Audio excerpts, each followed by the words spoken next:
dispatching about a call. Respond with the police. 4747 Summer Street. Female party jumped off the top floor of the house in suicide attempt 1812. It's unknown where the knife is, or whatever she used to slit her. She's in the...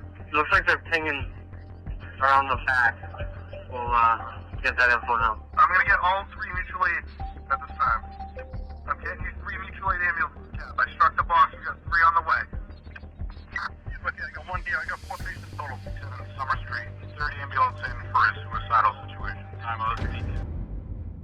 As the sun set on January 24th, 2023, Patrick Clancy, a father of 3, rushed back to his home in Duxbury, Massachusetts after a brief errand. But what he found there was something out of a nightmare. His wife, Lindsay, lay severely injured in the backyard, and their children, aged 5, 3, and 8 months, were unresponsive in the basement. The entire town was in shock as the news of the tragedy spread like wildfire.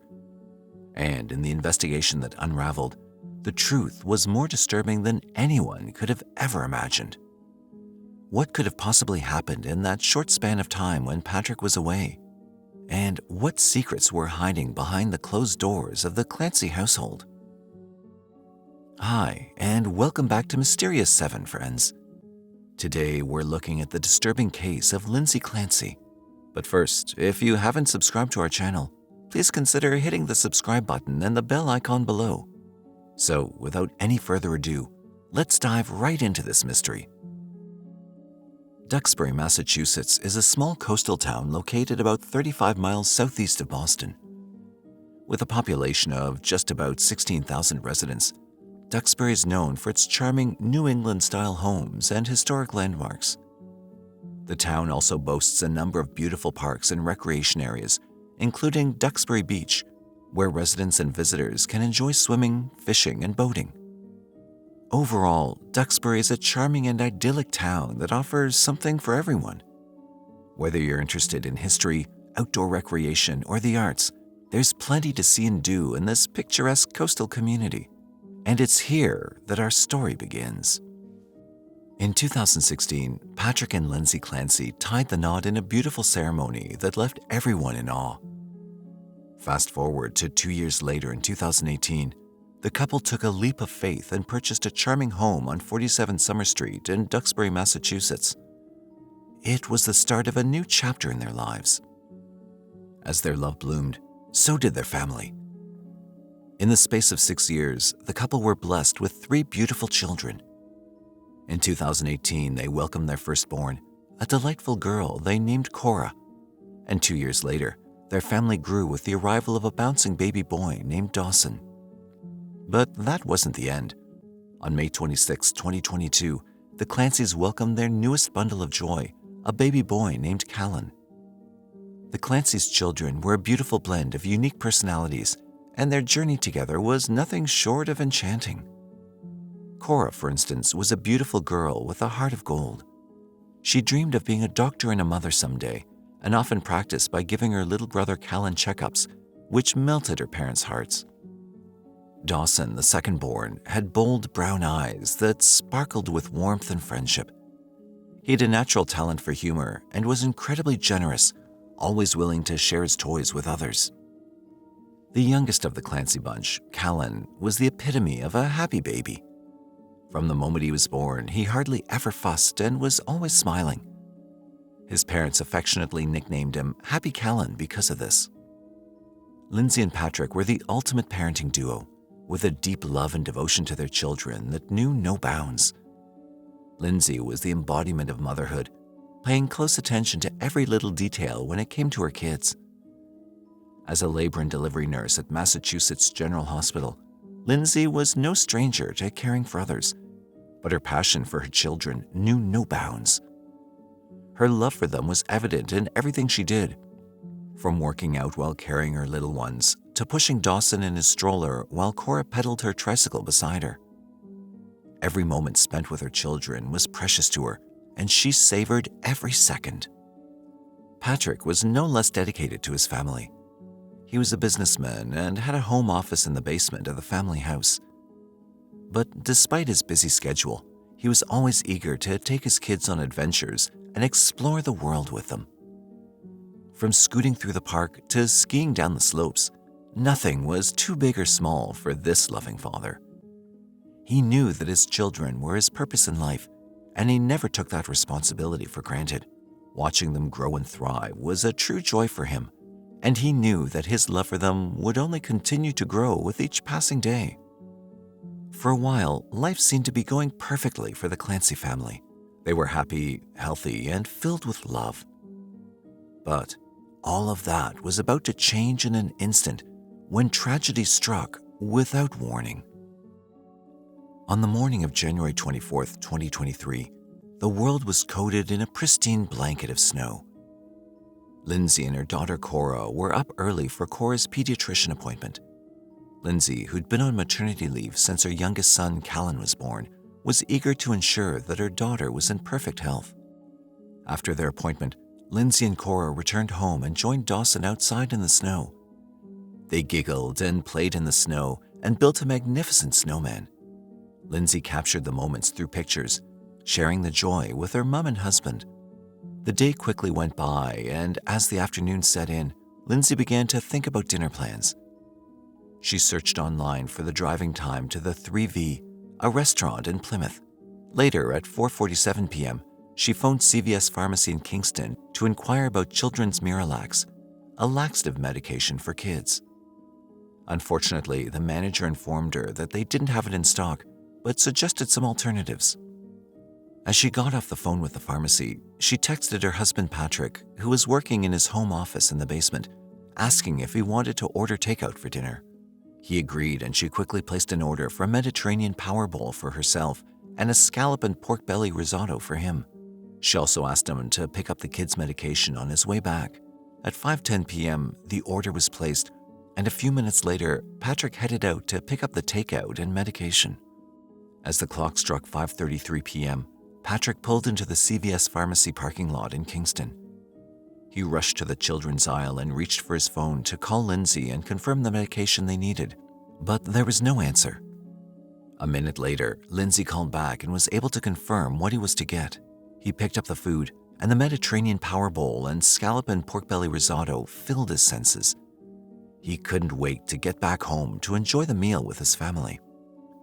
But as he drove back home, blissfully unaware of the tragedy unfolding, he had no idea that his life was about to change forever. As Patrick pulled into the driveway of his home, he couldn't help but notice the eerie silence that hung in the air. There were no sounds of laughter or giggles from his kids, which was highly unusual. His heart racing, he quickly got out of the car and made his way to the house. As he stepped inside, he called out for his wife and children, but there was no response.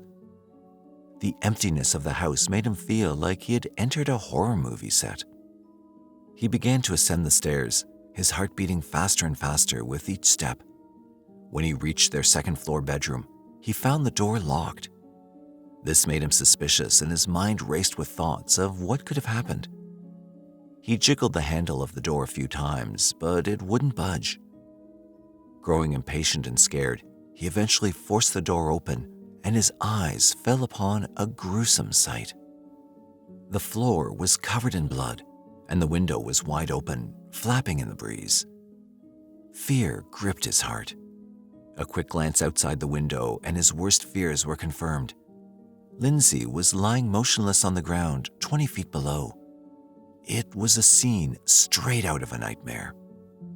As he stumbled out of the bedroom and rushed to the backyard, his mind was in a frenzy. He found his wife lying broken on the ground with blood pooling around her wrists. His heart sank at the sight, but he was relieved to see that she was still breathing and conscious.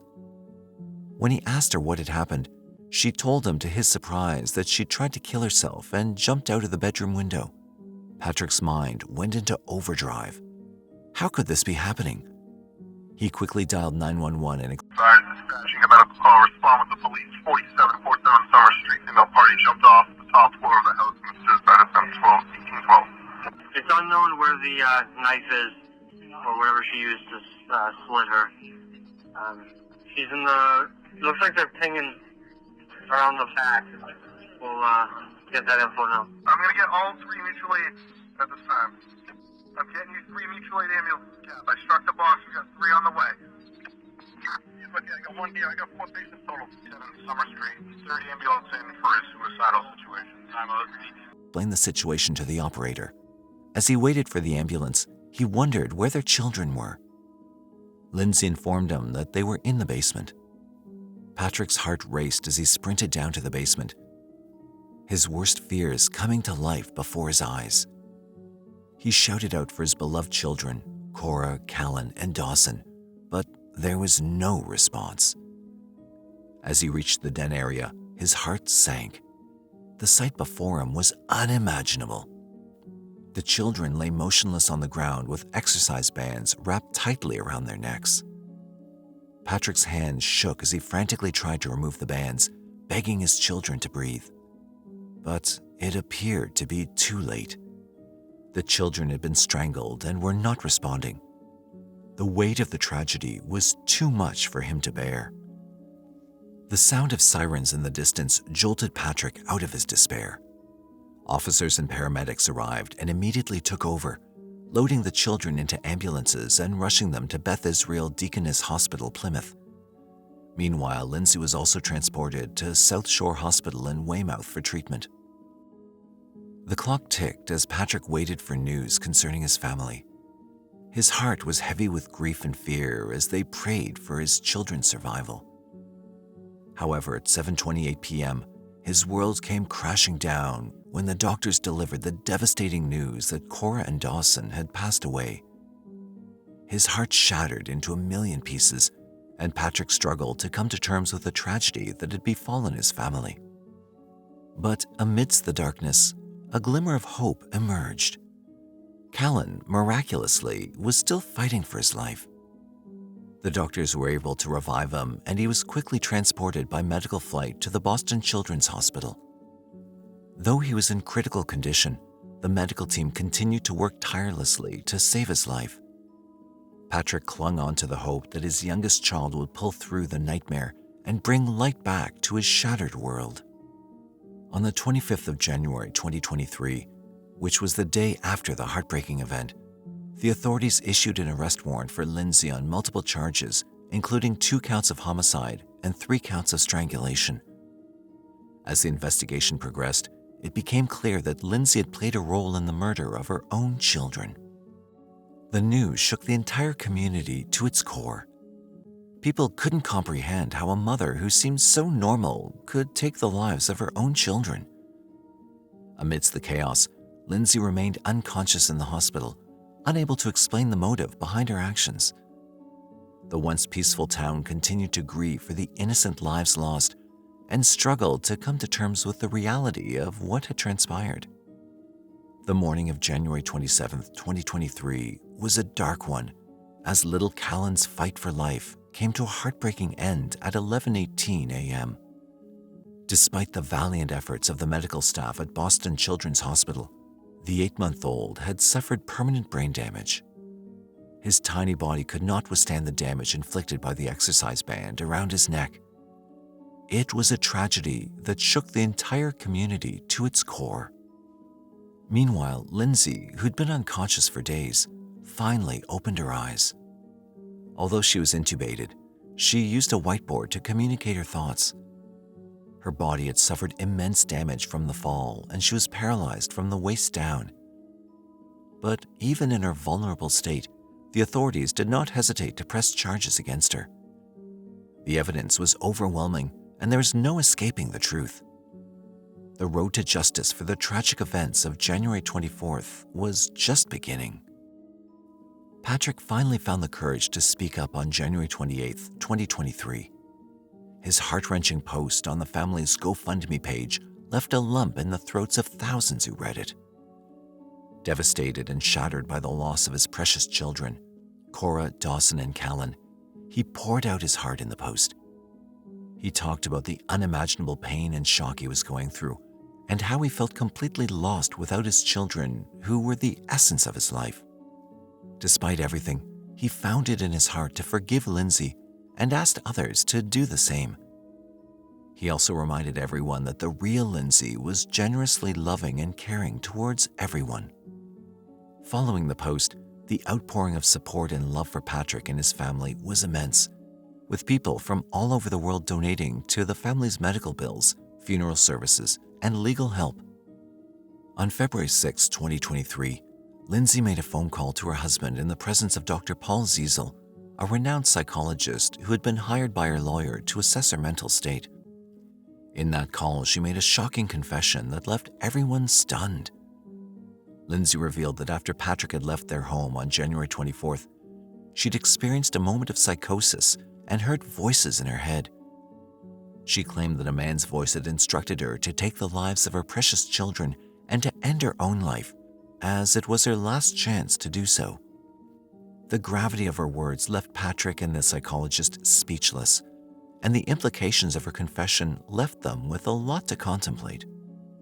The shocking truth behind why Lindsay had committed such a terrible crime was revealed after a thorough mental evaluation. It was discovered that she'd been struggling with postpartum depression. Becoming a mother is often viewed as one of the most joyous experiences in a woman's life. However, this isn't always the case. Postpartum depression and postpartum psychosis are two conditions that can arise after giving birth, and they can be incredibly challenging to navigate. Postpartum depression is a form of clinical depression that affects mothers after childbirth. It can be caused by hormonal changes, lack of sleep, and stress. Symptoms may include feelings of sadness, hopelessness, and difficulty in sleeping. Postpartum psychosis, on the other hand, is a rare but severe condition that occurs in about 1 to 2 out of every 1,000 births. It's characterized by delusions, hallucinations, and confusion. Women with a history of bipolar disorder or schizophrenia are at a higher risk of developing postpartum psychosis. Both conditions require prompt medical attention to ensure the safety and well-being of both mother and baby. In the months leading up to the tragedy, Lindsay had sought help from psychiatrists due to overwhelming feelings of anxiety and depression. Despite being diagnosed with generalized anxiety disorder, she continued to struggle with her mental health and was prescribed a staggering 13 different psychiatric medications to manage her symptoms. These included powerful drugs such as clonazepam, Valium, Prozac, sertraline, and lorazepam, all of which had significant side effects and potential risks. Despite her husband Patrick's account that she took these drugs as prescribed, Lindsay shared with them in December 2022 that she was and thoughts of harming their children. On January 1st, 2023, Lindsay checked herself into McLean Hospital in Massachusetts. After being admitted, she was taken off some medication and put on others before being discharged on January 5th. In the following weeks, her husband Patrick inquired if she was still having thoughts, and Lindsay responded that she was not. As all these details about Lindsay's mental health emerged, it became clear that her actions might have been as a result of her struggles with postpartum depression. This would later be a key factor in her defense in court. As the camera zoomed in on Lindsay's pale face, she looked almost unrecognizable with a neck brace and mask covering most of her features. It was Tuesday, the 7th of February, 2023, and Lindsay was lying paralyzed in a hospital bed as she appeared for a virtual arraignment via Zoom. This was the first time the public had seen her since the tragic deaths of her children. As the court proceedings began, both Lindsay's defense attorney, Kevin Reddington, and the prosecutors were in agreement that her family knew of her worsening depression and unsettling thoughts following the birth of her son Callan in May 2022. Following this, Reddington argued that Lindsay had been suffering from postpartum depression and possibly postpartum psychosis, but prosecutors refuted the claim. She never indicated that she was hallucinating, delusional, or had disordered thoughts or speech. The exchange was tense, with both sides trying to prove their point. In a shocking turn of events, prosecutors revealed that Lindsay had been keeping notes on her phone about her feelings. She wrote in her journal that at times she had suicidal ideation in December of 2022, and she also told her husband that she had thoughts and on one occasion had thoughts of harming her children. But she did not write or voice those thoughts after a stay at McLean Hospital. When she had those thoughts, she consulted with a psychiatrist and with her husband, and then she committed herself to McLean Hospital on January 1st, 2023. She was discharged by the hospital on January 5th, 2023, and the hospital did not file any paperwork at that time attempting to have her committed as a danger to herself or others. The revelation left everyone in the courtroom speechless, shedding light on the extent of Lindsay's mental struggles. Prosecutors also made another shocking revelation about Lindsay's state of mind after her children's death. They stated that 3 days after the incident, while still intubated and barely conscious, Lindsay reportedly scribbled a note saying she needed an attorney. Prosecutors pointed out this was one of the first things she asked about, suggesting that she was fully aware of her actions and their consequences. In their view, this showed that Lindsay was not suffering from a complete lack of mental capacity, but rather acted with a degree of intentionality. Due to this, prosecutors further argued that the murders of Lindsay's children were not impulsive acts, but had been meticulously planned. The defendant did not take advantage of the situation when her husband left the home that night. She created the situation, and she used Apple Maps to make sure she would have enough time to strangle each child before her husband returned from where she had sent him.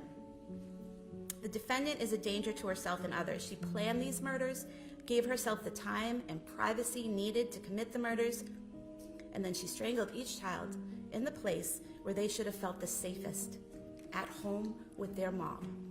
The evidence came from her phone records, which showed the searches she made on the day of the murders. The air was thick with tension as Lindsay's defense attorney, Reddington, rose to address the court. He argued that the murders of Lindsay's 3 young children were not premeditated, but rather a tragic result of the country's failure to properly address the mental health needs of new mothers.